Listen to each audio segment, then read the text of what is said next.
What's good, ladies and gentlemen? Big GucciSoldierCaptain back here once again. How's the wife? How's the kids? Great, perfect, amazing. Today we're going to be checking out when parents attack their children's. Now, you kill a man, that's one thing. You know, you kill a woman, it's pretty bad too. But you kill a child, I mean, that's just sick. What could that kid have possibly done for you to be like, yeah, I feel like unaliving him or her? Like, I don't understand. Like, is it really that serious? Like, the only place that these people belong is the Shadow Realm. Like, you need to be banished to the internal damnations of the Shadow Realm, never to return again. Ever. That's how I feel, though. But for whatever reason, some people think, like, I have a very drastic approach. I don't really get it. Captain for president. Spam it in the comments. Anyways, we're going to get into this. Make sure you guys like the video. Subscribe right now. New merch is in the description. Go ahead and check that out. Support your boy. You know what I'm saying? Let's get into this. Oh, frame one? Ooh, damn.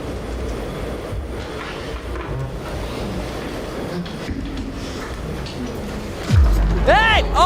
All seven defendants damn. have something in common. Dude, he somersaulted on him. However, they're about to find out that even the hallowed walls of a courtroom could Damn. never save them from the wrath of a parent.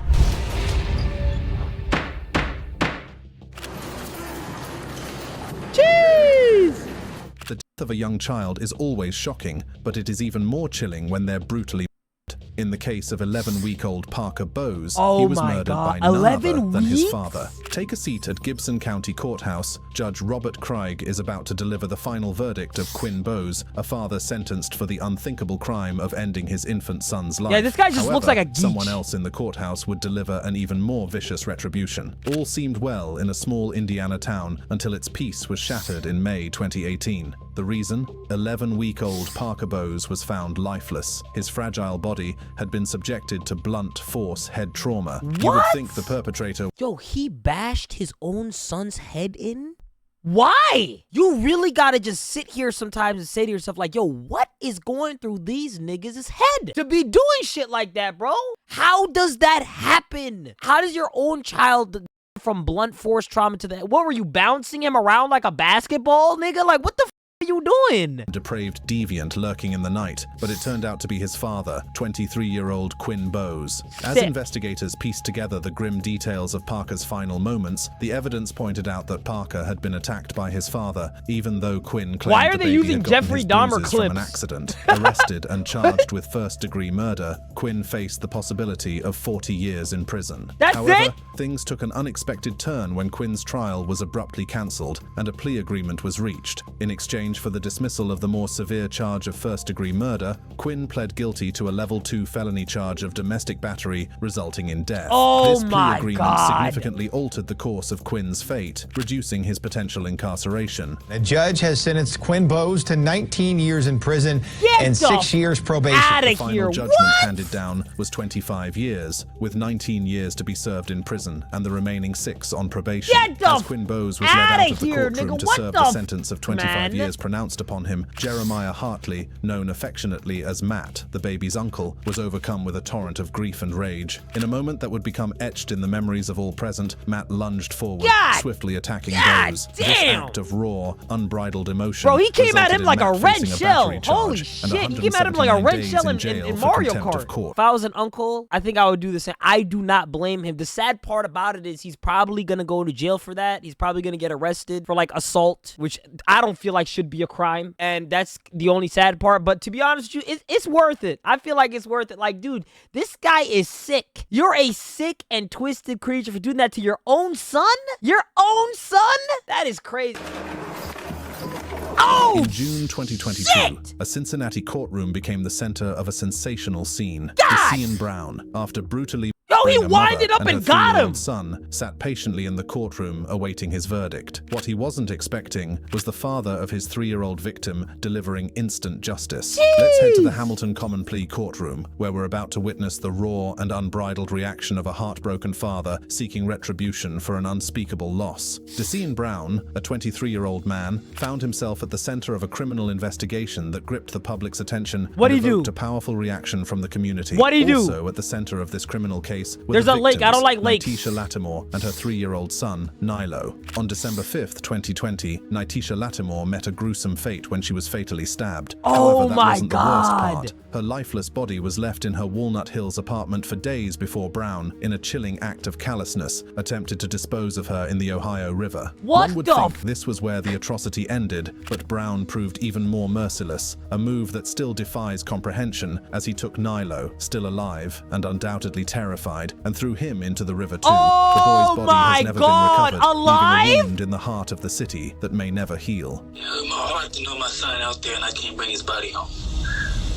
He did that to him. As the investigation unfolded, the Alive? evidence began to paint a picture of premeditation and cover-up. Brown had obtained a body bag, a detail that suggested a level of planning that made the crime all the more heinous. Bro, that nigga planned that shit out. That nigga planned that shit out like Batman. Okay, he had prep time before he did this. Yo, this guy's sick. Throw the book at him. Throw the a book at this goddamn monster. Get him the fuck out of here. Solitary confinement. Solitary confinement, bro. That suggested a level of planning that made the crime all the more heinous.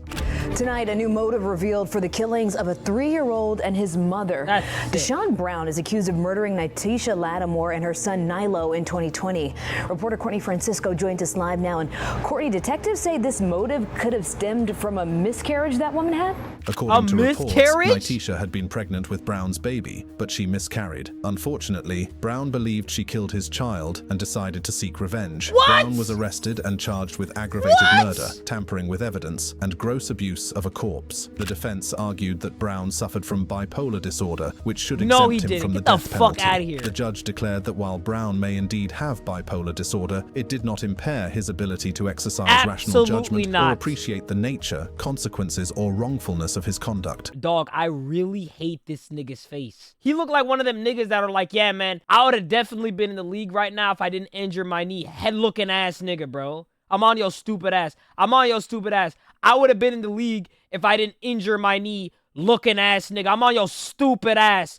Fucking barely a fucking goatee, mustache connecting, stupid ass nigga. Gonna be rotting in jail for the rest of his life. Stupid ass nigga. I'm on your ass, boy. He suffered from a severe mental illness at the time of the offenses charged, and that severe mental illness significantly impaired his capacity to exercise rational judgment. That's what bullshit. No one was prepared for was to witness the courtroom become the stage for a drama that would see raw emotion and legal proceedings intertwined in a spectacle that was heart-wrenching. As the courtroom proceedings went on, the father of Nilo, Antonio Hughes, could no longer contain the rage brewing within him. Hughes lunged at Brown with a ferocity that was both shocking and heartbreaking. Yo, he got like at least 5 or 6 punches in. Damn! Would remain etched in the minds of all who witnessed it. He was eventually ordered to serve 7 days in jail for contempt of court. Dog, he really pummeled his ass, bro. I would have let him. If I was the cop, I would have let him, bro. I don't know why the cops are like pulling him back. Like, that nigga deserves that ass whooping and then some. I don't know why. Like, if I was the police officer, I would just let it happen. Dude, this nigga deserves it. Why are we sitting here acting like this nigga don't deserve to get his ass beat? And you could be morally just and peaceful and all this shit, but let's be honest. If that's your child, that's your kid that he just threw in the goddamn river while he was alive, wouldn't you want to do the same thing?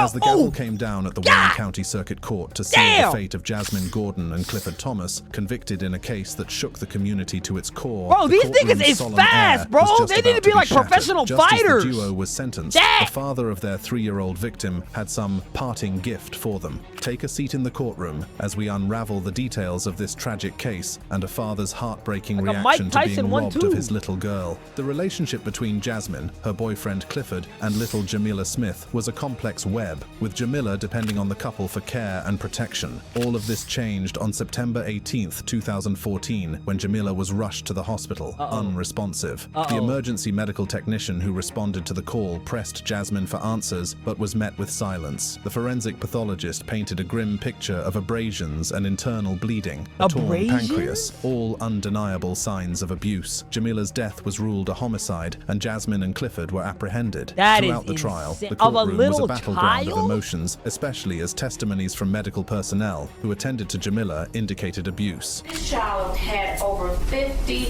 injuries. and they were at various stages of healing.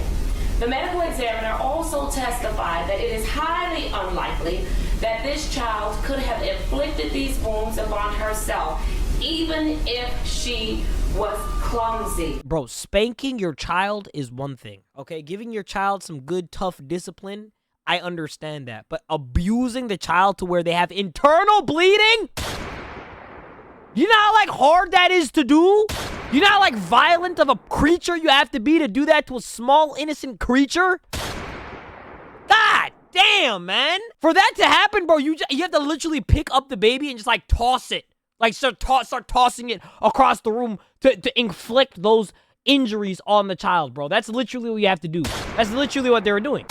That's not like a little slap on the wrist, punishment, discipline on the child. That's not what's happening here. They literally were taking the kid and just, like, tossing it, playing hot potato with the child. Like, that's how that happened.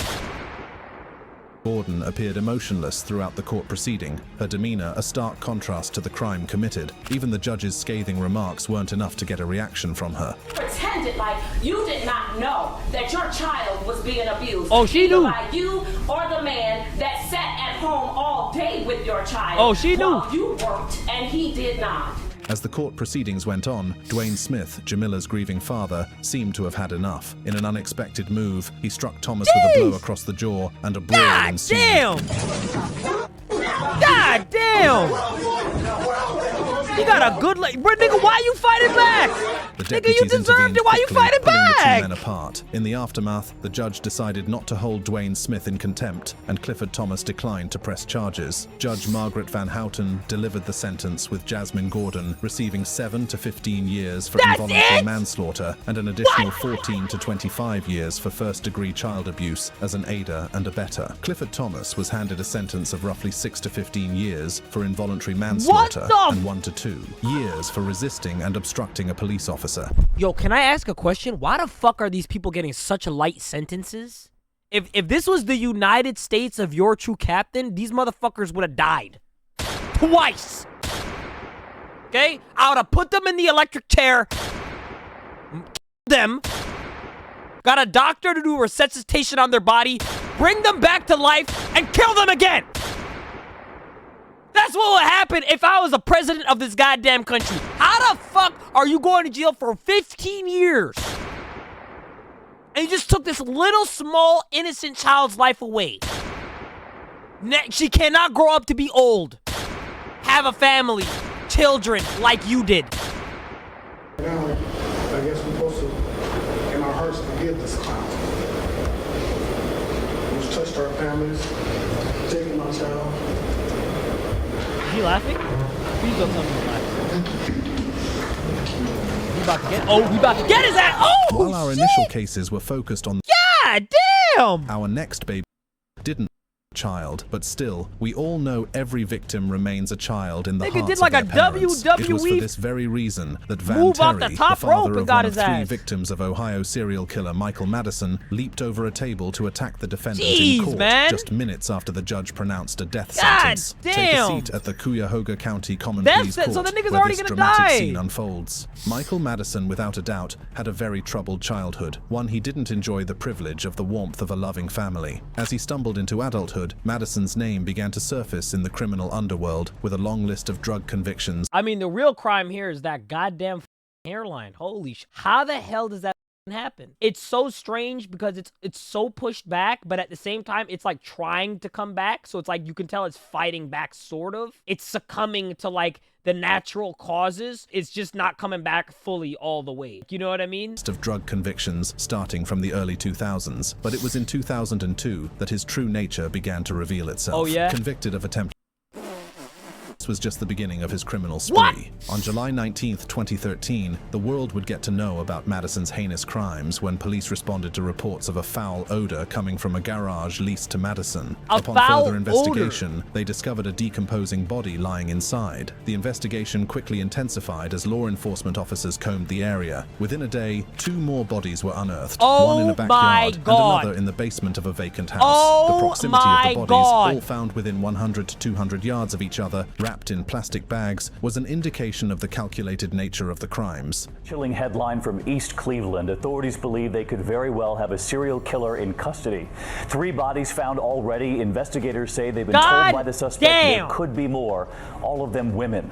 Police, the Sheriff's Department, the FBI, all on the scene tonight. The victims were identified. Shatisha Sheely, 28 years old, had been missing since September 2012. Angela Deskins, 38, a resident of Cleveland, was reported missing in June 2013. And Sherelda Helen Terry, just 18, was last seen on July 10th, 2013, leaving a Cleveland elementary school where she had a summer job. Dude, was the like really worth it, dog? Clearly you're having a difficult time getting bitches. So why are you killing them? Like, does that make sense? Like, I don't understand. I don't understand. Like, clearly, my man, with a hairline that's that pushed back, you're having a difficult time attracting the ladies.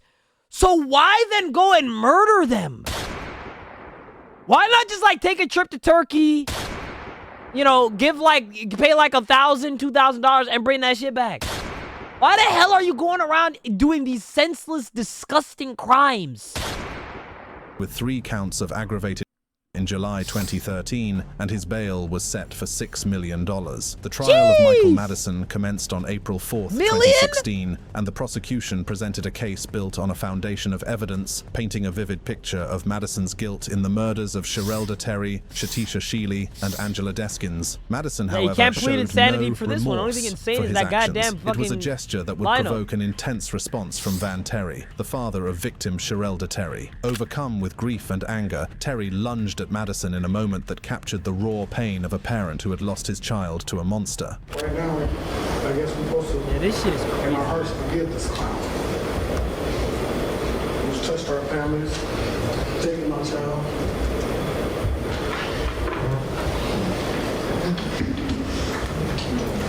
God damn. God damn, dude.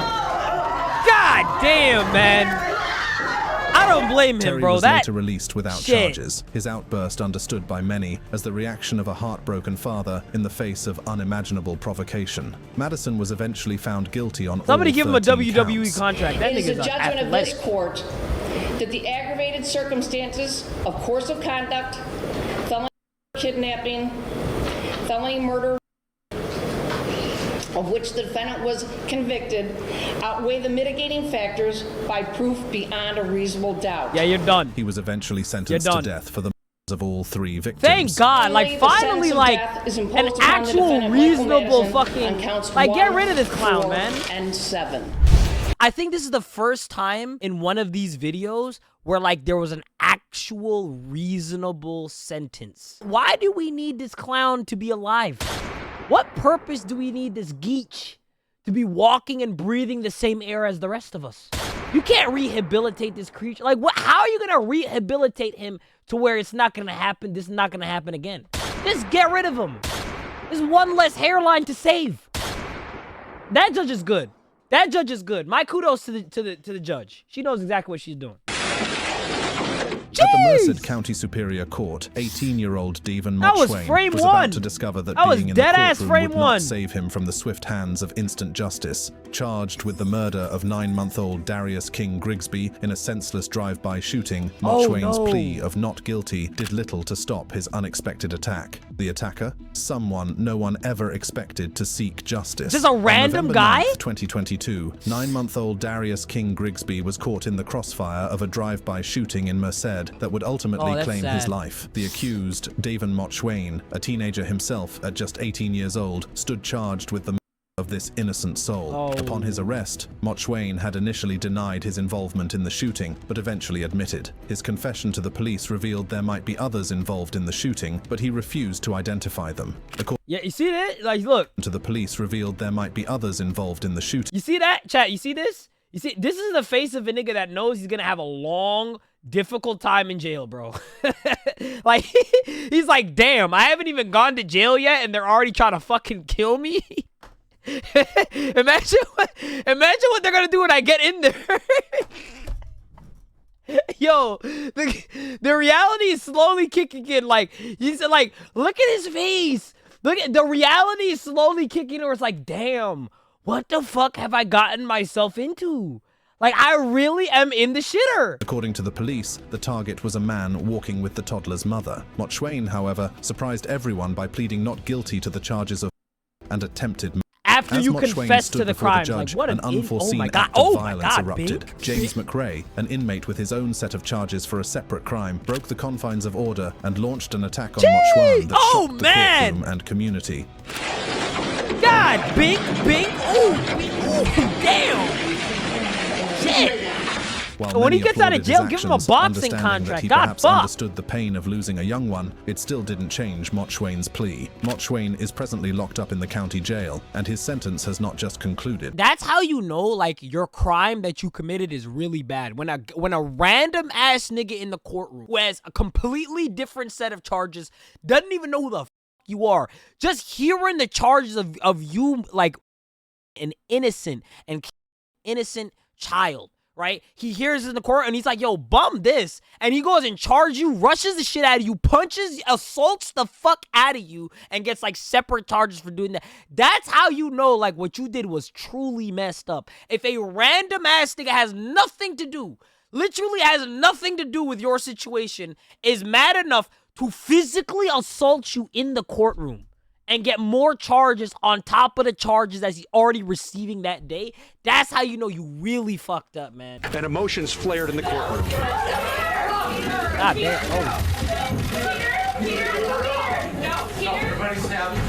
Our next case unfolds at the Clark County Superior Court, where Ryan Burge, a man once trusted to care for a young soul, found himself at the center of a harrowing courtroom drama, convicted of second-degree manslaughter. Dog, why the does he look like Peter Griffin without like the chin? I can't put my finger on it exactly. This is the story of Hartley Anderson, a lovely 5-year-old with her entire life ahead of her, and Ryan Burge, the man who was entrusted with her care, but ultimately became responsible for her untimely demise. Her mom's boyfriend, 37-year-old Ryan Burge, was babysitting her at the Madison Park Apartments in Northeast Vancouver. Paramedics were called, and when police arrived, they found Hartley unconscious with severe head trauma. Ryan Burge, a 37-year-old man, was Hartley's mum's live-in boyfriend. On that fateful day, November 2nd, 2018, Burge was tasked with a familiar responsibility: to watch over Hartley while her mother worked and her siblings attended school. You had one Hartley and job. Burge went about their routine, which one included a trip job, to the grocery store. According to Burge's account to detectives, he claimed that when Hartley returned home from school, she threw a temper tantrum. His narrative continued to describe how he sent Hartley to her room, where he said she began to bang her head against the wall repeatedly. The emergency services were called to the Madison Park Apartments at approximately 5 in the evening, where they found Hartley with severe head trauma. She was rushed to a Portland Children's Hospital in a desperate attempt to save her life. Despite the best efforts of medical professionals, Hartley succumbed to her injuries, a stroke, and massive brain swelling sealing her tragic fate. Burge will now face that first-degree murder. Some other charges as well. Investigators say he injured 5-year-old Hartley Anderson so badly it killed her. The neurosurgeon who attended to Hartley was certain in their assessment that the injuries she sustained were so severe that they could not have been self-inflicted. The courtroom was emotionally charged as Hartley's family were present for the proceedings. However, the prosecution painted a different picture during the trial. They insisted that Burge had savagely attacked Hartley in a fit of rage. Peter Anderson, Hartley's father, in a shocking act, launched himself at Burge, ready to unleash his fury. Thankfully, he was stopped before he could get to Burge and was promptly removed from the courtroom. The jury found Burge guilty of second-degree murder and manslaughter. Judge Jennifer Snyder presided over the sentencing and delivered a sentence of 40 years in prison, emphasizing the deliberate cruelty of the attack on Hartley. Despite this conviction, it wasn't enough to erase the heartbreaking feeling of grief the family of Hartley felt. I'll never get to see her graduate from high school, be married or anything. He took that from us. He took the joy we had with her away. I just hope the system works. I hope the system works. Damn, I'm getting like emotional. God damn, man. That one was actually just like sad. I can't even like make any jokes. Like I can't even say any like that kind of damn. God damn, bro. She broke both of my daughter's femurs. She slashed from the inside out. She broke every bone in my daughter's face. Our final case unfolds at the Cuyahoga County Common Pleas Court, where Lacynthia Tidmore, a 25-year-old this is the from second Garfield time we're in the Heights, same found court. herself at the center of a legal storm after a hit-and-run accident that claimed the life of a young 9-year-old girl, Desire Mays. While she wasn't physically attacked by the victim's parents, she was about to witness an unexpected and shocking confrontation. The story begins on a November morning in 2017 in the community of Euclid. Desire Mays, a 9-year-old girl, was making her way to the bus stop, headed for school. However, as Desire crossed Babbitt Road, a vehicle, driven by Tidmore, struck her. Rather than stopping to render aid or call for help, Tidmore fled the scene, leaving young Desire injured on the streets. It wasn't long before Tidmore's vehicle was discovered at a nearby gas station, abandoned and bearing the scars of the recent collision. Tidmore, perhaps realizing the gravity of her actions, made arrangements to turn herself in. She was charged with aggravated vehicular homicide and failure to stop after an accident. The investigation revealed no prior criminal history that could predict such behavior. Tidmore, at her original sentencing hearing, claimed that she did not realize she had hit a child. Despite her assertion, the legal system found Tidmore guilty of the charges. After pleading guilty to third-degree felony charges of aggravated vehicular homicide and failure to stop after an accident, Tidmore faced the consequences of her actions in a courtroom presided over by Cuyahoga County Common Pleas Court Judge Peter J. Corrigan. Just before she was sentenced, the mother of the victim had some scathing words for Lacynthia, words that proved even more brutal than fists. But I have to sit here and look at this woman who killed my daughter, and she laughed in my face like it was a joke. How is that sorry? She broke both of my daughter's femurs. She slashed from the inside out. She broke every bone in my daughter's face. Judge Peter J. Corrigan initially handed down the maximum consecutive sentences on the 2 charges. However, an appeal led to the reconsideration of the sentence. Woman will spend the next 8 years behind bars for a hit and run that a 9-year-old girl last November.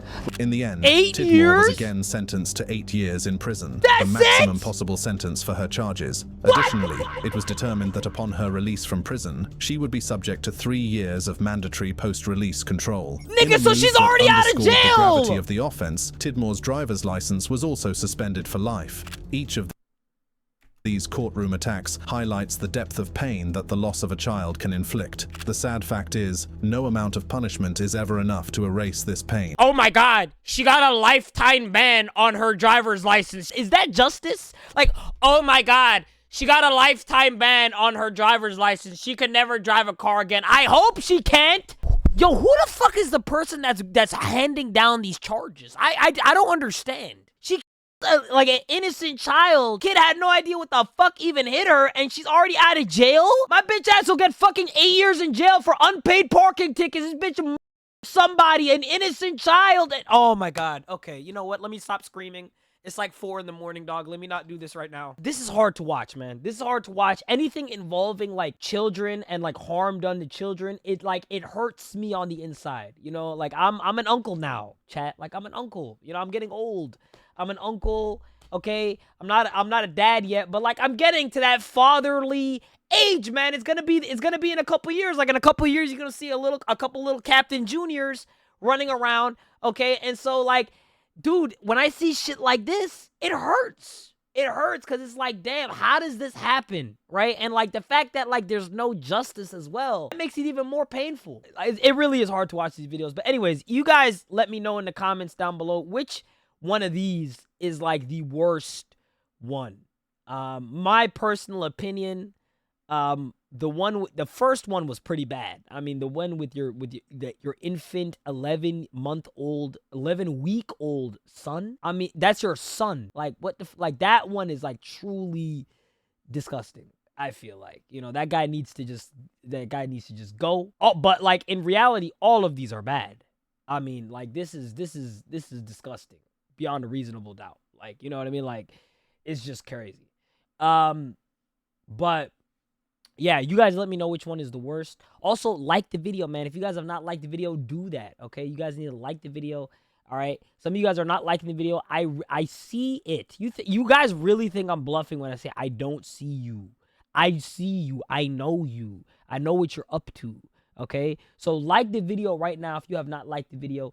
Sub to the channel if you have not subbed to the channel yet. Let's try to get this channel to 50K subscribers. We are on the road. We are closing in. Let's try to get that by the end of the summer, guys. I really do think we can do it. So share the channel with your friend, your mom, your brother, your dog. Okay, let's get to 50,000 subscribers as quickly as we possibly can. Also, let me know in the comments other stuff that I should react to. Give me some suggestions. So this video was a suggestion by somebody. You guys give me some more suggestions in the comments. Like I said, I can't respond to all the comments because, you know, I'm so busy creating the content on all the channels for you guys to enjoy. You know what I mean? So yeah, I can't respond to all the comments, but I really, honestly, like, I really read each and every one of the comments, guys. Every single one of them, I read them. And I try to remember each and every one of your names. So leave a comment down below, and let me know what you guys think and what I should react to in the future. And with all that being said, I'm gonna see you guys in the next video. See just how I'm coming, yeah, I did this on my own. Don't you tell me something, cause I did it all alone. You ain't helping nothing, no, nah. You ain't helping nothing, no, nah. Came up from the guys and niggas show me some respect. Niggas mad cause I ain't breaking off on all these checks. You ain't helping nothing, no, nah. You ain't helping nothing, no, nah.